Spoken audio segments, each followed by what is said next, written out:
আল্লাহ তাআলা বড় মেহেরবানি করে 6টা রোজাকে আলাদা করে দিয়েছেন। যাও এই শাওয়াল মাসে, পুরো শাওয়াল মাসে যখন যখন সুযোগ পাও তখন তখন রেখে 6টা রোজা রেখে দিলে, যাও কথা দিলাম পুরো বছর রোজা রাখার সওয়াব দিয়ে দিবে। রাখবো তো ইনশাআল্লাহ। মেরে ভাই ও রব্বে কারীম আমাদেরকে দুনিয়াতে অল্প সময়ের জন্য পাঠিয়েছেন। অল্প সময়ের জন্য পাঠিয়ে রব্বে কারীম আমাদেরকে বিবিধ ইবাদত দিয়েছেন। ইবাদতের মধ্যে ভিন্নতা ভিন্নতা দিয়েছেন, ভিন্ন ভিন্ন ইবাদত দিয়েছেন আমাদের উপরে। এটা কেন করলেন? দুনিয়ার সমস্ত গরু আর ছাগলের খাবার কিন্তু প্রায় এক প্রকারের, আমাদের খাবার বিভিন্ন প্রকারের, ঠিক না ব্যাঠিক? গরু কয় বছর ধরে খৈল আর ভুসি খায়, কালকে দিলে গরু বলবে আর খাবো না। হ্যাঁ, তার রুচি আর পরিবর্তন হয় না। লেকিন আমাদেরকে যদি একটানা এক সপ্তাহ একটানা ভাতের সাথে শুধু সিম দেয়, সিম আর ইলিশ মাছ একটানা চলবে? আচ্ছা শুধু একটানা গরুর গোশত দেয়, একটানা মুরগি দেয়, তাহলে বোঝা গেছে ইনসান মুখতালিফ তবা, ইনসানের তবিয়ত ভিন্ন ভিন্ন। এই জন্য আল্লাহ তাআলা ইবাদতকেও ভিন্ন ভিন্ন বানিয়ে দিয়েছেন। আচ্ছা যদি একটানা 6 মাস রোজা দিত তো কি অবস্থা হইতো? যদি ফজর নামাজ 70 রাকাত দিত তো কি অবস্থা হইতো? 12 ঘন্টা নামাজ দিত তো আমাদের কি অবস্থা হইতো? আচ্ছা তাওয়াফ যদি 70টা, 7টার পরিবর্তে 70টা দিত, যে বাইতুল্লাহ চতুর্দিকে 7 বারের পরিবর্তে 70 বার ঘুরলে 1 চক্কর হবে, অবস্থাটা কেমন হইতো? তাহলে বোঝা গেছে বান্দা একসাথে বেশি চাপালে পারবে না। এজন্য ভিন্নতা ভিন্ন ভিন্ন ভিন্ন করে দিয়েছেন। নামাজকে 5 ওয়াক্ত যদি এক টাইমে দিয়ে দিত, পুরা 17 রাকাত ফরজ আর 32 রাকাত সুন্নাত যদি এক ওয়াক্তে দিয়ে দিত, ইমামও খুঁজে পাওয়া যেত না দেশে। বাস্তব না বাস্তব? এই জন্য আল্লাহ তাআলা ভিন্ন ভিন্ন ভাবে আমাদের উপরে কি করেছেন? ইবাদতগুলোকে চাপিয়ে দিয়েছেন। লা ইউকাল্লিফুল্লাহু নাফসান ইল্লা উসআহা, সাধ্যের বাইরে কোনো কিছুই আল্লাহ আমাদের উপর চাপান নাই। যতটা দিয়েছেন ততটুকু আমাদের সাধ্যের ভিতরেই দিয়েছেন, সাধ্যের ভেতরেই দিয়েছেন, কোনোটাই আমাদের সাধ্যের বাইরে না। এজন্য কোনো ফরজ ওয়াজিব, কোনো সুন্নত, কোনো নফল আমাদের সাধ্যের বাইরে না। আমাদের কি না বলেন? সবগুলো আমাদের সাধ্যের কি। এই জন্য তারাবি 20 রাকাত দিয়েছে। আচ্ছা যদি তারাবি 40 রাকাত দিত, আমাদের সাধ্যের বাইরে চলে যেত। এই জন্য আল্লাহ তাআলা নামাজ দিয়েছেন আলাদা আলাদা, রোজা দিয়েছেন সীমিত সময়ের জন্য, যাকাত দিয়েছেন অল্প 40 ভাগের 1 ভাগ, হজ দিয়েছেন বছর জীবনে একবার, যাকাত দিয়েছেন বছরে একবার, হজ দিয়েছেন আবার তাওয়াফ সাই মিনা আরাফা মুজদালিফা সীমিত সময়। যদি বলতেন আরাফাতে আরাফার মাঠে গিয়ে 7 দিন বসে থাকবা, আচ্ছা বিষয়টা কেমন হইতো? সাপ মরে যেত, কষ্টে সাপ মরে যেত। শুধু এক বেলা দিয়েছেন জোহর থেকে মাগরিব, সুবহান, জোহর থেকে কি গুরুবে শামস পর্যন্ত, মাগরিব তো নাই সেদিন, গুরুবে শামস পর্যন্ত, সূর্য ডুবা পর্যন্ত অল্প সময় দিয়েছেন। রব যেহেতু আহকামুল হাকিমিন, রব জানতেন এদেরকে একসাথে দিলে পারবে না, এজন্য ভিন্ন ভিন্ন করে দিয়েছেন। সুবহান। এই জন্য রমজানের 10টা 30টা রোজার পরেই আবার রব বলেন এবার শাওয়াল মাসে আবার 6টা রাখো। শাওয়ালে আবার কটা রাখো? তবে এই 6টাকে একসাথে দেন নাই, আবার ঈদের পরের দিন থেকে দেন নাই।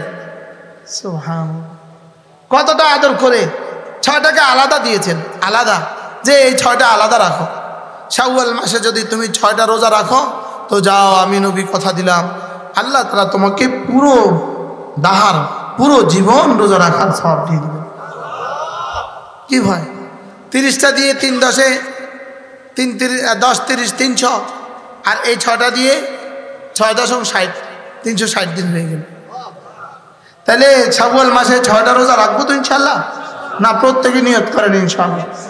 যদি একাধারে দিত আমরা পারতাম না, এজন্য কি করছে, একাধারে দিলে আমাদের বিয়ের তারিখগুলো কেমনি করতেন। আবার যদি শাওয়ালের 2 তারিখ থেকে শুরু করে দিত তো বিয়ে শাদী কেমনি করাইতেন? কারণ এখন তো বিয়ে শাদীর মৌসুম চলে, বিয়ে শাদী হিড়িক, বিয়ে শাদীর মৌসুম চলে। এই জন্য আল্লাহ তাআলা বড় মেহেরবানি করে 6টা রোজাকে আলাদা করে দিয়েছেন। যাও এই শাওয়াল মাসে, পুরো শাওয়াল মাসে যখন যখন সুযোগ পাও তখন তখন রেখে 6টা রোজা রেখে দিলে, যাও কথা দিলাম পুরো বছর রোজা রাখার সওয়াব দিয়ে দিবে। রাখবো তো ইনশাআল্লাহ। আল্লাহ মুরব্বীরা ইনশাআল্লাহ করতে কষ্ট লাগে। মাশাআল্লাহ 30টা তো হয়েই গেছে। এই শাওয়াল যদি জীবনে আর না মিলে, কি ভাই, এই শাওয়াল যদি আর জীবনে না মিলে, এরপরে কোনো মুসলমান যদি একটা নফল রোজা রাখে, একটা নফল রোজা, আল্লাহর নবী বলেন মান সামা ইয়াওমান, যে একদিন রোজা রাখলো। এখানে রোজা মানে নফল রোজা, ফরজের সওয়াব বর্ণনা করার দায়িত্ব রাসূলের নয়। কি এটা রাসূল কোনটা বলে আবার কোন বিপদে পড়ে? কি ফরজের সওয়াব ঘোষণা করার দায়িত্ব আল্লাহ তাআলা নিজের কাছে রেখে দিয়েছেন। ফরজ কার বলেন? আল্লাহ। এই জন্য এক বুজুর্গ স্বপ্নে দেখলেন, এক বুজুর্গ জানতে চাইলেন, কি বললেন, কোথায় লিখছে কিতাব হিলিয়াতুল আউলিয়ার মধ্যে লিখছে, আমি আল্লাহকে স্বপ্নে দেখতে চাই, আমি আল্লাহকে কি স্বপ্নে দেখতে চাই।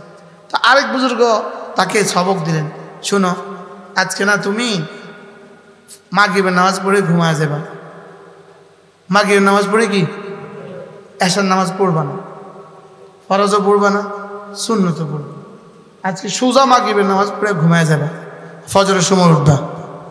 তো এই বেচারা গিয়া সত্যি সত্যি শুয়ে গেছে, ঘুম তো আর আসে না, এশার নামাজ তো কি তো বুদ্ধি করছে, পিসা বুজুর্গ কইছে নামাজ না পড়ে ঘুমায় যেতে, তো যা আজকে সুন্নতটা পড়বো না, শুধু ফরজ 4 রাকাত আর ছাড়বো না। চুপে চুপে ফরজ 4 রাকাত পড়ে আস্তে ঘুমায় গেছে, সুন্নত পড়ে নাই। এবার স্বপ্নে দেখে রাসূল করিম সাল্লাল্লাহু তাআলা আলাইহি সাল্লাম এসে তাকে জাগাচ্ছেন, এই আমার সুন্নতটা ছেড়ে দিলে কেন, উঠো পড়ো। এবার তাড়াতাড়ি হচ্ছকিত হয়ে উঠে সুন্নতটা পড়ে আবার ঘুমায় গেলেন। ফজরে ওই বুজুর্গের কাছে এসে বললেন, হুজুর কাম তো একটা ঘটে গেছে। কি ঘটছে? চাইছিলাম আল্লাহকে স্বপ্নে দেখতে, আল্লাহকে তো দেখিনি, রাসূলকে তো দেখছি। আচ্ছা কেমনে? আপনি না কইছিলেন নামাজ না পড়ে শুয়ে যেতে, তা আমি ভাবলাম এশাটা না পড়ি কেমনে, তো এশাটা পড়ে শুইছি, লেকিন সুন্নতটা পড়ি শুই নাই। তো রাত্রে আল্লাহ রাসূল আয়েশা বলে, আমার সুন্নতটা কেন ছেড়ে দিলে? তো তিনি বলেন যে এই জন্যই তোমাকে বলছিলাম, যদি ফরজ ছেড়ে শুইতা তো আল্লাহ আয়েশা বলতো আমার ফরজটা ছেড়ে ঘুমাইলি কেমনে। কি ভাই, এটা কোনো আল্লাহ আল্লাহদের অভিযোগ, এটা ওয়াহি নয়, কি নয় বলেন, এটা কোনো শরীয়ত নয়, এটা আল্লাহ আল্লাহদের কি, আল্লাহ আল্লাহদের একটা একজনের একটা বিষয় থাকে, হালত থাকে। ওই আল্লাহ আল্লাহ যিনি সবক দিয়েছেন তিনি নিশ্চিত ছিলেন যে সে ফরজ সুন্নত কোনোটাই ছাড়বে না। একটু পরে ঘুম থেকে উঠবে তো উঠবেই, তো ফরজও পড়বে সুন্নতও পড়বে, বুঝে আসে না কথা। তো বারহাল এই 6টা রোজা আমরা রাখবো ইনশাআল্লাহ।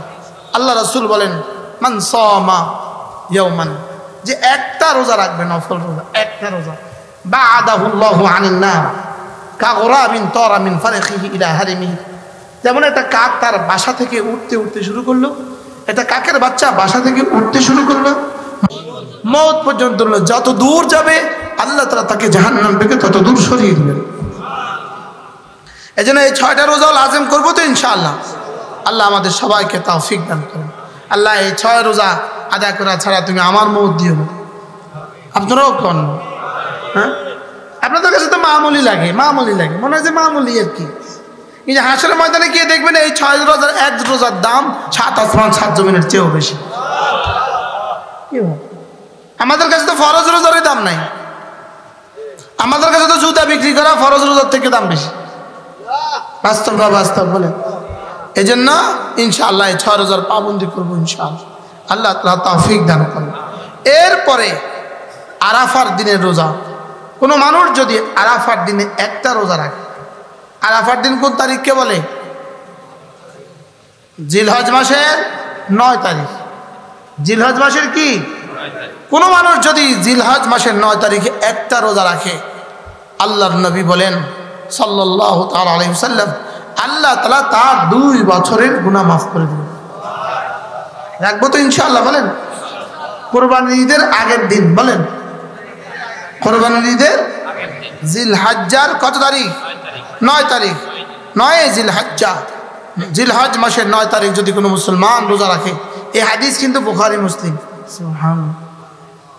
আহতাসিবু আলাল্লাহ আইয়ুকাফিরাল্লাহু সানাতাইন, রাসূল বলেন আমি আল্লাহ তাআলার কাছে আশা করি আল্লাহ তাআলা তার 2 বছরের গুনাহ মাফ করে দিবেন।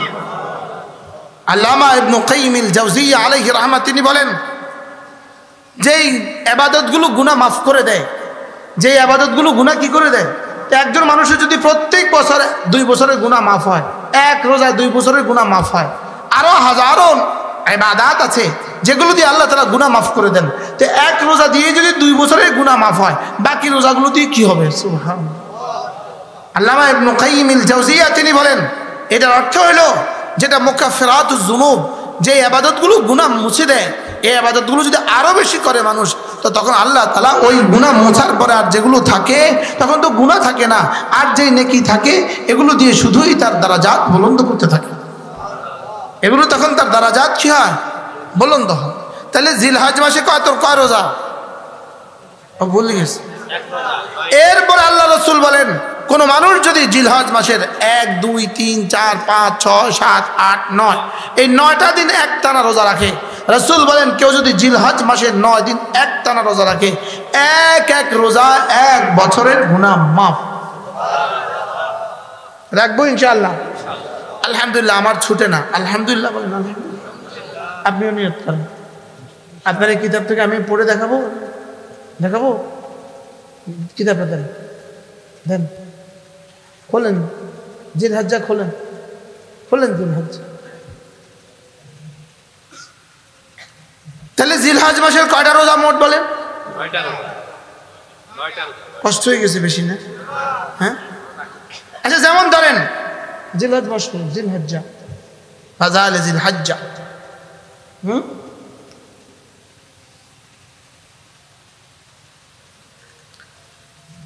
যেমন ধরেন আমি নাকি 1 লাখ টাকা দেন আছে, আরাফার আগে আসর দেন না আমাকে দেন 100,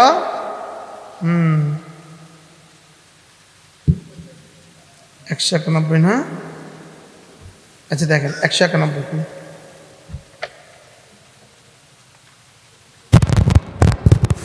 দেখেন। বিসমিল্লাহির রহমানির রহিম।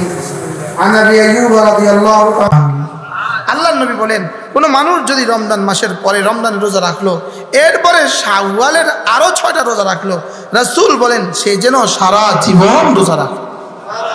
রাওয়াহু মুসলিম, বলেন রাওয়াহু। মান সামা রমাদানা, যে রমজান মাসে রোজা রাখলো, সুম্মা আতবাহু সিত্তান মিন শাওয়াল, এরপরে আরো 6টা রোজা রাখলো শাওয়াল মাসে, কানা কাসিয়ামিদ দাহর, সে যেন সারা বছর রোজা রাখলো।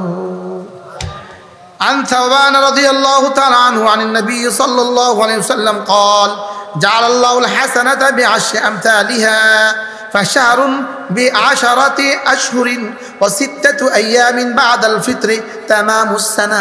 سبحان الله. আল্লাহ রাসূল বলেন আল্লাহ তাআলা প্রত্যেকটা নেকিকে বানিয়েছেন 10 নেকি, একটা করলে 10, 10-এর নিচে তার কাছে কোনো অঙ্ক নাই। সুবহানাল্লাহ।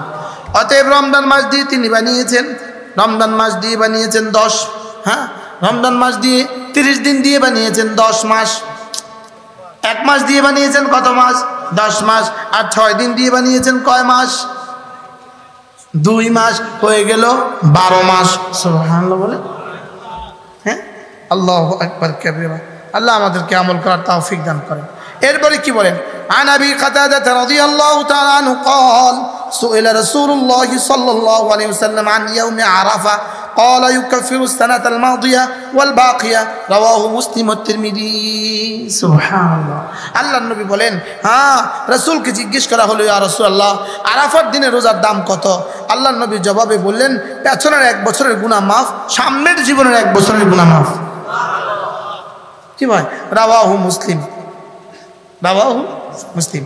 وعن سهل بن سعد رضي الله تعالى عنه قال قال رسول الله صلى الله عليه وسلم من صام يوم عرفة غفر له ذنب سنتين متتابعتين যে আরাফার রোজা রাখলো আল্লাহ তাআলা ধারাবাহিক 2 বছরের গুনাহ তার maaf করে দিবেন ধারাবাহিক 2 বছরের গুনাহ কি maaf করে দিবেন এবার হ্যাঁ ওই আশারু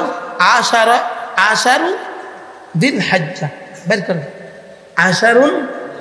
আশারত আইয়াম মিন জিলহজ্জা জিলহজ্জার প্রথম 10 দিন আরো আগে পাবেন জিলহজ্জার প্রথম 10 দিন জিলহজ্জার প্রথম 10 দিন প্রতিদিন 1 বছর রোজার সমান প্রতি রাত লাইলাতুল কদরের সমান প্রতি রাত কি বলেন প্রতি রাত লাইলাতুল কদরের সমান জিলহজ্জার প্রথম 10 দিন বলেন ওয়ালায়ালিন আশ ওয়াল ফজরি ওয়ালায়ালিন আশরে যে 10 রাতের কসম খেয়েছে আল্লাহ তাআলা জিলহজ মাসের প্রথম 10 রাত প্রতি রাত লাইলাতুল কদরের সমান সুবহানাল্লাহ আর প্রতিদিন 1 বছরের রোজার সমান তাহলে জিলহজ মাসের প্রথম 9 দিন আমরা রোজা রাখবো তো ইনশাআল্লাহ আল্লাহ তৌফিক দান করেন আল্লাহ তাআলা কবুল ফরমান কথা আমার দূর চলে গেছে মেরে ভাইও আল্লাহ তাআলা আমাদেরকে ইবাদত ভিন্নতা দিয়েছেন কেন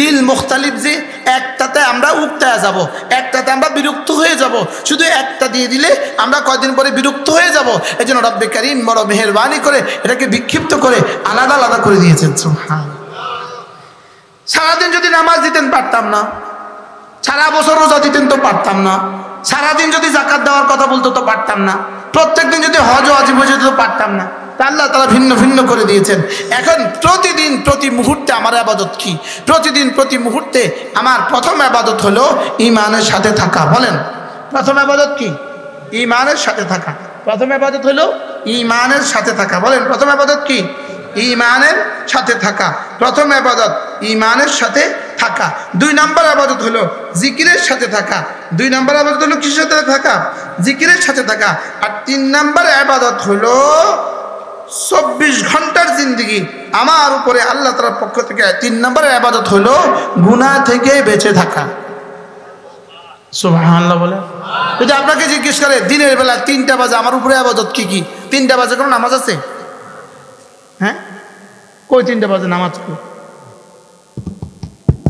3টা বাজে তো নামাজ নাই তাহলে আমার উপরে 3টা বাজে কি ইবাদত আছে উত্তর 1 নম্বরে ঈমানের সাথে থাকা বলেন 1 নম্বরে কি 2 নম্বরে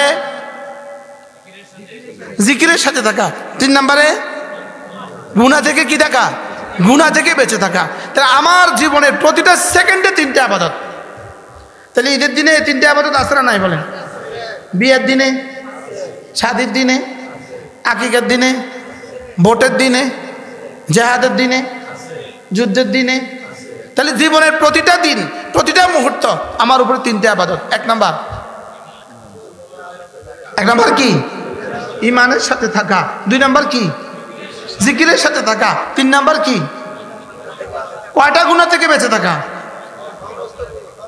তাহলে আমার 24 ঘন্টার জিন্দেগি আমার উপরে ফরিজা আমি গুনাহ থেকে বেঁচে থাকা 1 নম্বর হলো জিকিরের সাথে ঈমানের সাথে থাকা লা ইলাহা ইল্লাল্লাহ লা ইলাহা ইল্লাল্লাহ লা ইলাহা ইল্লাল্লাহ লা ইলাহা ইল্লাল্লাহ লা ইলাহা ইল্লাল্লাহ লা ইলাহা ইল্লাল্লাহ মুহাম্মাদুর রাসূলুল্লাহ এই কথাগুলোকে রব্বে কারীম বলেন রিজালুন লা তুলহিম তিজারাতু ওয়ালা বাইউন আন যিকরিল্লাহ ওয়া ইকামিস সালাহ ওয়া ইতাইজ যাকাহ রিজালুন লা তুলহিম তিজারাতু ওয়ালা বাইউন আন যিকরিল্লাহ এরাই হলো আমার প্রিয় বান্দা যাদেরকে আল্লাহর জিকির থেকে তাদের কোনো ব্যস্ততা তাদেরকে জীবনে 1 সেকেন্ডের জন্য গাফিল করে না কোনো ব্যস্ততা তাদেরকে জিকির থেকে গাফিল করে না বলেন কোনো ব্যস্ততা তাদেরকে জিকির থেকে কি করে না হযরত নানপুর রহমতুল্লাহ বলতেন এরা একই বালিশে বিবির সাথে শোয়া লেকিন তখনও তাদের দিলটা রব্বে কারীমের সাথে লাগা এটা আমরা কোত্থেকে বুঝবো এটা যারা বুঝছে তারা কবরে চলে গেছে এদের দিল রবের সাথে লাগা। এরা দোকানে, এদের দিল রবের সাথে। এরা ব্যবসা, এদের দিল রবের সাথে। এরা খানকা, এরা যেখানেই থাকুক না কেন এদের দিল রবের সাথে। মসজিদেও রবের সাথে, বাজারেও রবের সাথে। এদের দিল কার সাথে লাগা বলেন? এদের দিল আল্লাহ তাআলার সাথে লাগা। এদের দিলে এই কথা থাকে যে আল্লাহ আমাকে দেখেন। বলেন, আল্লাহ আমাকে কি করেন? আল্লাহ আমাকে দেখেন। এদের দিলে এই কথা থাকে। এবার হাদিস শরীফে রাসূল করিম সাল্লাল্লাহু তাআলা আলাইহি ওয়াসাল্লাম ইরশাদ করেন, হাশরের ময়দানে একজন ঘোষক ঘোষণা দিবে, আইনাল্লাযীনা লা তুলহিহিম তিজারাতুন ওয়ালা বাইউন আন যিকরিল্লাহ। ওই মানুষগুলো কোথায় যাদেরকে তাদের জীবনের কোনো ব্যস্ততা, তিজারত মানে কি? ব্যবসা। তাদের জীবনের কোনো ব্যবসা, কোনো ব্যস্ততা আল্লাহর জিকির থেকে তাদেরকে গাফেল করে না।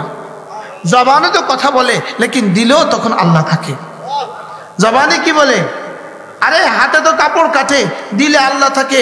হাতে তো মাপে, দিলে আল্লাহ থাকে। দিলে কি থাকে বলেন? তাহলে 24 ঘন্টা আমার দিলে কে থাকবে বলেন? লা ইলাহা ইল্লাল্লাহ, লা ইলাহা ইল্লাল্লাহ, লা ইলাহা ইল্লাল্লাহ, লা ইলাহা ইল্লাল্লাহ, লা ইলাহা ইল্লাল্লাহু মুহাম্মাদুর রাসূলুল্লাহ। এই কথাটাকে রব্বুল আলামিন বলেন, ইয়া আইয়ুহাল্লাযীনা আমানু লা তুলহিকুম আমওয়ালুকুম ওয়ালা আওলাদুকুম আন যিকরিল্লাহ। হে ঈমানদাররা, তোমাদেরকে যেন তোমাদের ব্যবসা বাণিজ্য, তোমাদের সন্তান সন্ততি, তোমাদের পৃথিবীর কোনো ব্যস্ততা যেন তোমাকে আল্লাহ থেকে গাফেল না করে। আল্লাহ থেকে কি না করে? আচ্ছা, আপনাদের কি খেয়াল, এখন টেলিভিশনে যারা আছে, দোকানে বাটে যারা বসে বসে টেলিভিশন দেখছে, ওরা কেউ ঝুরায়? আচ্ছা, আপনারা ঝুরান কেন? ওরা ঝুরায় না কেন? হ্যাঁ, আপনারা জান্নাতের বাগানে রহমত বৃষ্টির মতো পড়ছে, এজন্য ঘুম আসছে। আর ওদেরকে ওখানে জাহান্নামের আগুন ধাউ ধাউ করছে, এজন্য ঘুমায় না। আপনারা ঘুমানো প্রমাণ করে যে এখানে রহমত নাজিল হইতেছে। কি ভাই, আমি একটু আমার কারগুজারি শোনাই। আমি গতকাল রাত, আমার প্রথম মাহফিল ছিল কিশোরগঞ্জ, ওই ছবির এখানের দিকে। প্রথম মাহফিল ছিল কোথায়? দ্বিতীয় মাহফিল ছিল নরসিংদী রায়পুরা। রায়পুরা থেকে আমি যখন নামি তখন 12:30 বাজে। রাত কয়টা? এখান থেকে আমি লক্ষ্মীপুর এসেছি। এখান থেকে লক্ষ্মীপুর কত কিলোমিটার? লক্ষ্মীপুর যখন আসি তখন ফজরের আজান দেয়। এরপরে লক্ষ্মীপুর জুমা পড়াইছি। লক্ষ্মীপুর জুমা পড়ায় আমার মাহফিল ছিল কুমিল্লা। আমি আবার গেছি কুমিল্লা। কুমিল্লা মাহফিল শেষে এখন আবার আসছি। আলহামদুলিল্লাহ, আপনারা জুরান। এখান থেকে আমি এখন যাব সোনাগাজী। এখান থেকে এখন কোথায় যাব? সোনাগাজী। আপনারা ঘুমান কি? কিন্তু আপনারা ঘুমান যে, এটা বোঝা যায় আল্লাহ পাকের রহমত বৃষ্টির মতো নাজিল হইতেছে। ইয়া আইয়ুহাল্লাযীনা আমানু লা তুলহিকুম আমওয়ালুকুম ওয়ালা আওলাদুকুম আন যিকরিল্লাহ। দোকানে বসলেও এরা আল্লাহকে ভুলে না, সুবহানাল্লাহ। এরা অফিসে গেলেও আল্লাহকে ভুলে না, এরা রাস্তায়ও আল্লাহকে ভুলে না, এরা বাজারেও আল্লাহকে ভুলে না, সুবহানাল্লাহ। সাহাবা বাজারে যেতেন আল্লাহর জন্য, আমরা মসজিদেও যাই না আল্লাহর জন্য। বাস্তব না বাস্তব? হযরত আব্দুল্লাহ ইবনে ওমর রাদিয়াল্লাহু তাআলা প্রতিদিন বাজারে যেতেন, প্রতিদিন। তো তার সাথীরা তাকে জিজ্ঞেস করলেন, হযরত কি যে হয়ে গেল, আপনি প্রতিদিন বাজারে কেন যাচ্ছেন? আপনি তো কিছু কেনেন না, কিছু বেচেনও না, আপনি কেন প্রতিদিন বাজারে যান? আল্লাহ হযরত আব্দুল্লাহ ইবনে ওমর বলেন, আমি রাসূল করিম সাল্লাল্লাহু তাআলা আলাইহি সাল্লামকে বলতে শুনেছি যে বাজারে গিয়ে এই দোয়াটা পড়বে, আল্লাহ তাআলা তাকে 10 লাখ নেকি দিবে। আমি এই দোয়াটা পড়ার জন্য বাজারে যাই। তাহলে সাহাবী বাজারে যেতেন কেন বলেন? হ্যাঁ, লা ইলাহা ইল্লাল্লাহ ওয়াহদাহু লা শারীকা লাহু ইউহয়ী ওয়া ইউমীত ওয়া হুয়া আলা কুল্লি শাইইন কাদির। আলফু আলফু হাসানা, সুবহানাল্লাহ। 10 লাখ নেকি আল্লাহ তাআলা তাকে দান করবে। তাহলে বাজারে যেতেন সাহাবা কেন? একজন সাহাবী বাজারে গেছেন, গিয়ে তিনি কি করলেন, দু আটি শাক কিনলেন। শাক কিনে আবার এখান থেকে কিনলেন, কিনে ওখানে আবার বসে বলতে লাগলেন, এই কে আছো, আমি শাক বিক্রি করবো, কিনবা? তো আরেকজন সাহাবী জিজ্ঞেস করলেন, কি ভাই আপনি আবার শাকের ব্যবসা শুরু করলেন কবে? আচ্ছা এখন যদি চমনি বাজার আমি শাক বেশি, আপনারা কি করবেন? হ্যাঁ, মাথা খারাপ, আর কাজ পাইল না। বাস্তব না বাস্তব, এটা ফেসবুকে দিয়ে দিব, মাথা খারাপ, ইউটিউবে দিয়ে দিব, মুশতাক নবী সাহেব শাক বেচে। তো সাহাবী কি করছেন বলেন? হ্যাঁ, শাক কিনে কি করে? আরেকজন জিজ্ঞেস করলেন, আপনি শাক বিক্রি করছেন? তো তিনি বললেন, হ্যাঁ আমি তো শাক বিক্রি করছি। কেন? বলে রাসূলের ওই হাদিস, আত-তাজিরুস সাদুক মা'আল আম্বিয়া ওয়াস সিদ্দিকিন, সত্যবাদী ব্যবসায়ী নবীদের সাথে আর সিদ্দিকদের সাথে তার হাসর হবে। এই হাদিসের উপর আমি তো জীবনে আমল করতে পারি নাই, এজন্য আজকে একবার আমলের জন্য শাক কিনলাম, শাক বেচলাম। কি আছে সাহাবায়ে কেরামের জীবনের জজবা কেমন ছিল বলে? হ্যাঁ, কি হযরত আব্দুল্লাহ বাজারে যেতেন শুধু সালাম দেওয়ার জন্য। সুবহানাল্লাহ বলে দেখো না আমি কেন বাজারে যাই, আমি যাওয়ার সময় সালাম দেই, আসার সময় সালাম দেই। আল্লাহর নবী বলছেন যে প্রতিদিন 20 জন করে সালাম দিবে সে যেন শাহাদাতের মর্তবা লাভ করল। কয়জনকে সালাম দেয়? আমি বাজারে যাচ্ছি শুধু সালাম দেওয়ার জন্য, আসতেছি শুধু সালাম দেওয়ার জন্য। সাহাবা বাজারেও যেতেন আল্লাহর তালাশে, আমরা মসজিদেও যাই না আল্লাহর তালাশে। বাস্তব না বাস্তব বলেন? আচ্ছা জোহরের আজান দিছে, মসজিদে গেছে, এই দুইজন মসজিদে না ঢুইকা ওই 5 মিনিট আগ পর্যন্ত মসজিদের দুয়ারে বসে বইয়া গল্প করে, এরকম মানুষের দেশে আসে না নাই? হ্যাঁ, ভিতরে কি বাহিরে কি? ভিতরে জান্নাত, বাইরে দুনিয়া। ভিতরে কি, বাইরে কি? আচ্ছা মসজিদে ঢুকার সময় কোনোদিন ধাক্কাধাক্কি দেখছেন? আর বের হওয়ার সময় ধাক্কাধাক্কি দেখছেন কোনোদিন? মাথা না। হ্যাঁ, কি দেখছেন? কে কার আগে বের হইতে পারে, আর ঢুকার সময় কখনোই মসজিদে ঢুকতে ধাক্কাধাক্কি হয় না। অথচ উচিত কি ছিল? ঢুকার সময় ধাক্কাধাক্কি হবে, প্রত্যেকে বলবে আমি সবার আগে যাবো, আমি তো সামনের সফে বসবো, আমি তো ডান দিকে বসবো। আল্লাহর নবী বলেন সামনের সাফে কি পরিমাণ নেকি আছে, যদি তোমরা জানতা তোমরা যুদ্ধ করতা আর প্রতিদিন লটারি দিতে হইতো।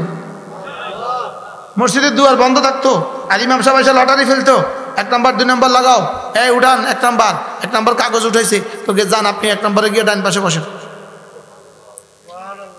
আল্লাহ রাসূল বলেন যদি তাকবীর উলার কথা তোমরা জানতা, যদি সাফা উলার কথা তোমরা জানতা, হামাগড়ি দিয়ে তোমরা মসজিদে আসতে। কি ভাই, ইমাম সাহেবের ডান দিকে সওয়াব বেশি না বাম দিকে সওয়াব বেশি? আমরা আলহামদুলিল্লাহ মাঝে মাঝে কোথাও গেলে, অপরিচিত কোথাও গেলেও মানুষ একটু সম্মান করে একটা জানামাজ আগায় দেয়, তো আসতে যদি ইমাম সাহেবের বাম দিকে দিয়ে দেয় তাহলে আমি ব্যক্তিগতভাবে ভাই ডান দিকে জায়গা আছে তো এটা ছাড়তাম, খাও দিকে দিয়ে দেয়। বুঝেন না কথা? হ্যাঁ, ডান দিকে জায়গা নাই, তখন কি আবার আরেকজনকে ধাক্কা দিয়ে তুলবো? তাহলে মসজিদে কোন সাফে নামাজ পড়বো বলেন? আবার বলেন, সামনের সাফের ডান দিকে। বলেন সামনের সাফের, বলেন সবাই বলেন বলেন বলেন কোন দিকে নামাজ পড়বেন? আল্লাহ রাসূল বলেন কোন মানুষ যদি একটানা 40 দিন তাকবীরে উলার সাথে নামাজ পড়ে, একটানা 40 দিন তাকবীরে উলার সাথে নামাজ পড়ে, রাসূল বলেন কুতিবাত লাহু বারাআতান, তার জন্য আল্লাহ তাআলা দুটো পরওয়ানা লিখে দিবেন, বারাআতুম মিনান নার ওয়া বারাআতুম মিনান নিফাক, নিফাক থেকে যাও তুমি মুক্ত, আর জাহান্নাম থেকে তুমি মুক্ত। পড়বো তো ইনশাআল্লাহ, জামাতের সাথে ইনশাআল্লাহ। নিয়ে হাত তোলেন, হাত তোলেন। জামাতের সাথে নামাজ পড়বো তো ইনশাআল্লাহ, তাকবীরুল্লাহর সাথে পড়বো তো ইনশাআল্লাহ। হ্যাঁ, আল্লামা আমাদের হযরত মাওলানা শেখ আব্দুর রহমান আস-সুদাইসি, আল্লামা আস-সুদাইসি দামাত বারাকাতুহুম, হারামের ইমাম, তিনি একবার হারামের বয়ানের মধ্যে বলছিলেন, তিনি বলেন যে একবার আল্লাহু আকবার আযম মিন উহুদিন, উহুদের চেয়ে ভারী, সেটা যদি নামাজের তাকবীরাতে ইন্তেকালিয়া আল্লাহু আকবার হয়, রুকু থেকে যাওয়ার সময়, রুকুতে যাওয়ার সময় আল্লাহু আকবার হয়, সিজদা থেকে ওঠার সময় আল্লাহু আকবার হয়, কোটি কোটি উহুদের চেয়ে ভারী। আর সেটা যদি তাকবীর উলা আল্লাহু আকবার হয়, কোটি কোটি কোটি কোটি উহুদের চেয়ে ভারী। বাস্তব না বাস্তব? কি হয়? যেমন নামাজের বাইরে সুবহানাল্লাহ আযম মিন উহুদিন, উহুদের চেয়ে ভারী, তাহলে নামাজের ভিতরে সুবহান রাব্বিয়াল আযীম কোটি কোটি উহুদের চেয়ে ভারী। তাহলে এটা যদি 3 বারের জায়গা 6 বার পড়ি তো কেমন হবে? হ্যাঁ, যদি 6 বারের জায়গা 9 বার হতো কেমন হবে? হ্যাঁ, আমাদের দেশের কিছু কামলা আছে রংপুর, দিনাজপুর থেকে, কুড়িগ্রাম থেকে আইসা আমাদের দেশে কাজ করে না? এরা খেত বাসে এরা 9টার সময় নামে, 1টার সময় উঠে। কয়টা নামে? তো খেত বাসতে কেমনে বাসে একটু দেখাইবেন না একজনে? কেমনে বাসে? রুকু দিয়া। আরে পানি তো হাঁটুর মধ্যে, পানি তো হাঁটু পর্যন্ত, পানি তো বুক পর্যন্ত তো ধান, তো কেমনে ধান বাসে বলে? নিরি উপর হয়ে, উপতইয়া রুকু দিয়া নামাজ, এই ধান বাঁচে, সে রুকু দিয়া জমিন বাঁচে। 1 রুকু তার 9টা থেকে 1টা, বুঝলেন না? হ্যাঁ, 4 ঘন্টা লাগায় 1 রুকু দেয়, 3 ঘন্টা লাগায় 1 রুকু দেয়, দেয় না বলেন? সে 3 ঘন্টা লাগায় 1টা রুকু দিতে পারে, লেকিন আমি 3 বারের বেশি 4 বার পড়ে 1টা রুকু দিতে পারি না। বাস্তব না বাস্তব বলেন? রুকুতে যাইতে তো দেরি হয়, লেকিন উঠতে তো দেরি হয় না। সেজদায় যাইতে তো দেরি হয়, লেকিন উঠতে তো কি হয় না বলেন? উঠতে তো তার দেরি হয় না। আমি এবার রমজানে এক জায়গায় তারাবি পড়ছিলাম, তো হুজুরের রুকুর সেজদা, রুকুর তাসবিহ আর সেজদার তাসবিহ নামাজের আগে পড়ে আইছে।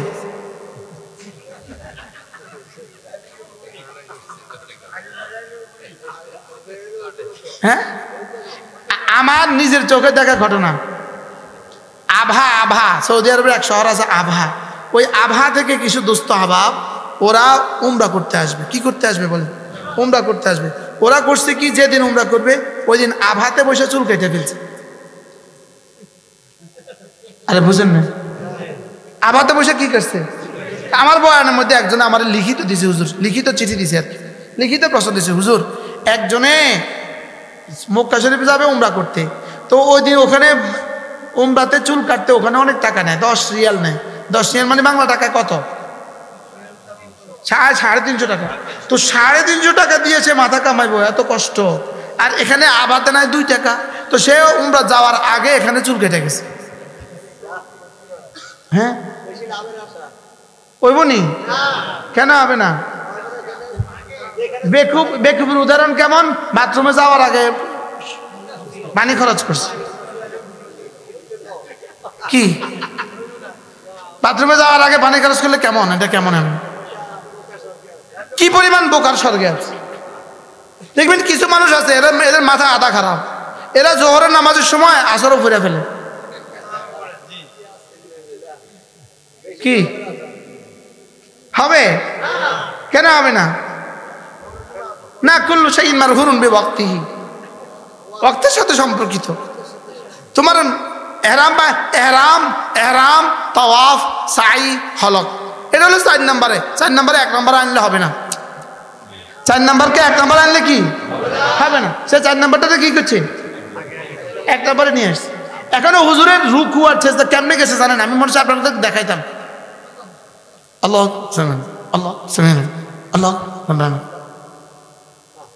এই আল্লাহু আকবার, আমি কইছি সুবহাতে, এখনো জানে হুজুর কইছে আমি আল্লাহ, হুজুরের মনে আগে পড়ে আইছি। দুরু শয়তান মাফ, শয়তান কাছে শয়তানকে বাজি, এই শয়তানি তো আমরাও পারি না। এরকম ইমাম এই দেশে আসে না নাই বলেন? আল্লাহ আমাদেরকে রহম করেন। এই জন্য নামাজের ভিতরে সুবহান যত দাম, নামাজের বাহিরে যত দাম, নামাজের ভিতরে এর চেয়ে কোটি কোটি গুণে বেশি দাম।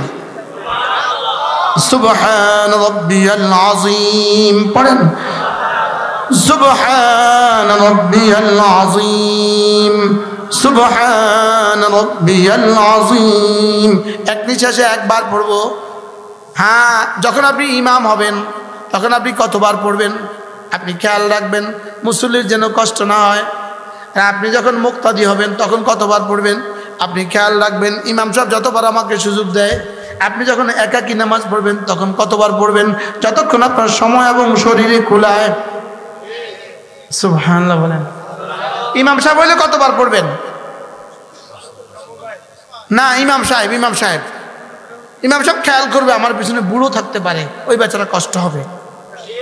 ইমাম সাহেব কি ভাববে বলেন? আমার পিছনে কি দেখতে পারে?